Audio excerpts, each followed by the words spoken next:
बिस्मिल्लाहिर्रहमानिर्रहीम। आज मैं आप बना रही हूँ दाल चने की चिकन के साथ शोरबे वाली दाल चिकन। जिसके लिए आधा पाव मुझे चने की दाल की ज़रूरत है, जिसको मैंने भिगो के रख दिया है। इसके लिए 1 kg मैंने चिकन धो के रख दिया है। इसके लिए 1 से 2 बड़े प्याज थे, 3 से 4 हरी मिर्चें कट कर ली हैं, लहसुन है, अदरक का मैंने पेस्ट बना लिया है, चॉप कर लिया है, और 1 टमाटर है। आते हैं हम अपने मसाला जात की तरफ। इसमें मिर्च पाउडर है, नमक है, हल्दी है और ऑयल है 1 कप। बाकी मसाले जो है ना आप बुनाई के वक्त डालेंगे, वो बाद में आपको मैं मेंशन करती हूँ, दिखाती हूँ। चलिए हम करते हैं स्टार्ट। मसाला जात और प्याज वगैरह डाल के ना, और 1 कप जो मैंने आपको दिखाया ऑयल, वो डाल के मैंने अब 1 कप पानी डाल के तो लगाऊंगी प्रेशर 10 से 15 मिनट। दूसरी तरफ मैंने दाल जो है ना उबलनी रख दिया है। इसमें थोड़ा सा नमक डाला है। 15 मिनट वेट बोलने के बाद मैंने ना प्रेशर को खोल दिया है। अब देखें प्याज भी गल गए हुए हैं।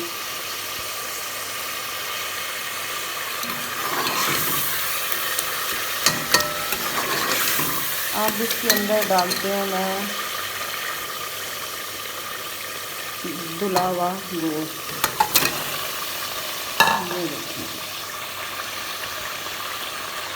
इसको खूब भूनेंगे।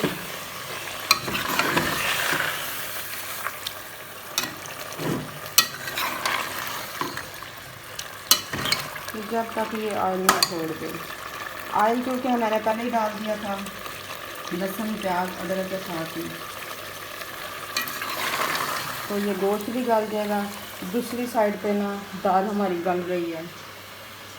5-6 मिनट मज़ीद और इसको बॉयल आते हैं तो इसको मैं उतार देती हूँ ड्रेन कर देती हूँ।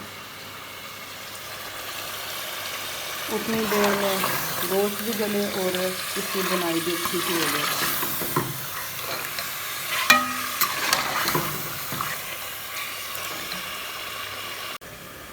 गोश्त भुनने के लिए जिन मसालों की हमें ज़रूरत है उनमें ज़ीरा है, इसके अंदर काली मिर्च है, दालचीनी है और सूखा धनिया है। ये सब जाएंगे इसके अंदर।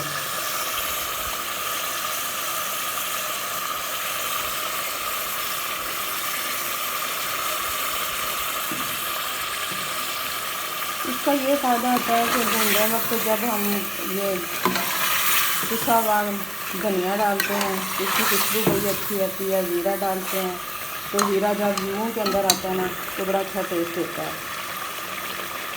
अब इसको मैं इतना भूनूंगी कि वो जो ऑयल है वो ऊपर आ जाए और गोश्त भी जो है ना हमारा सॉफ्ट हो जाए। अब जैसा कि मैंने आपको पहले बताया था 1 kg हमारा चिकन का गोश्त था। 3 से 4 प्याज मैंने काट करके डाले हैं, 1 टमाटर था, 3 से 4 हरी मिर्चें थी, लहसुन था और अदरक था, और आधा पाव हमारी दाल थी। वो मैंने लहदा से बॉयल करने के लिए रख दिया है। जितनी देर में ये चिकन होता है उतनी देर में ये दाल भी हमारी हो जाती है।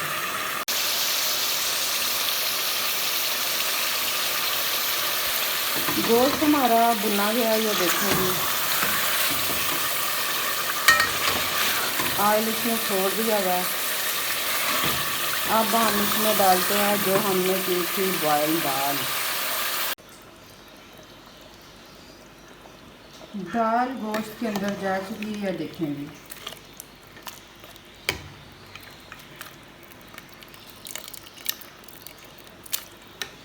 उतना मैंने पानी डाला जितना मुझे शोरबे की ज़रूरत है। अगर आप चाहें तो आप ज़्यादा भी डाल सकते हैं। मैंने सिर्फ 1 गिलास डाला है। इसको मैं धीमी आंच रख के ना थोड़ी देर पकाऊंगी। तो शोरबा जो है ना उसका पानी जो है ना अच्छे से मिक्स हो जाए बोटी के साथ और दाल के साथ। फिर उसके बाद धनिया डालती हूँ। हमारा मज़ेदार सा सालन तैयार है। अब इसके अंदर मैं डालूँगी धनिया और गरम मसाला। धनिया और गरम मसाला डालने के बाद इसकी सिचुएशन ये है कि ये बिल्कुल रेडी है। अब इसको डिश आउट करके मैं आपको दिखाती हूँ। दाल चिकन शोरबे वाला रेडी है। आप देखें कितना अच्छा इसका कलर आया है। गोश्त भी गल गया हुआ है, दाल भी गल गई हुई है। आप भी इसको ट्राई करें, देखिए कितनी जल्दी बन गया है। और सारे मसाले जो है ना घर वाले ही डले हैं, कोई एक्स्ट्रा मसाला नहीं डाला। आप ट्राई करें और मुझे ज़रूर बताएं, कमेंट सेक्शन में कमेंट्स करें और मुझे ये डिश बना के दिखाएं कैसी बनी है। कोई कमी पेशी रह गई हो तो कमेंट्स में आप मुझे बता सकते हैं। दुआओं में याद रखिएगा। नेक्स्ट किसी वीडियो के साथ हाज़िर होते हैं। चैनल को सब्सक्राइब ज़रूर करें और बेल आइकन के बटन को भी दबाएं ताकि आपको हर आने वाली न्यू वीडियो के नोटिफिकेशन मिलते रहें। दुआओं में याद रखें। न्यू डिश के साथ फिर हाज़िर होती हूँ। उतनी देर में मुझे दीजिए इजाज़त। अल्लाह हाफ़िज़, फ़ी अमान अल्लाह, जज़ाकल्लाह।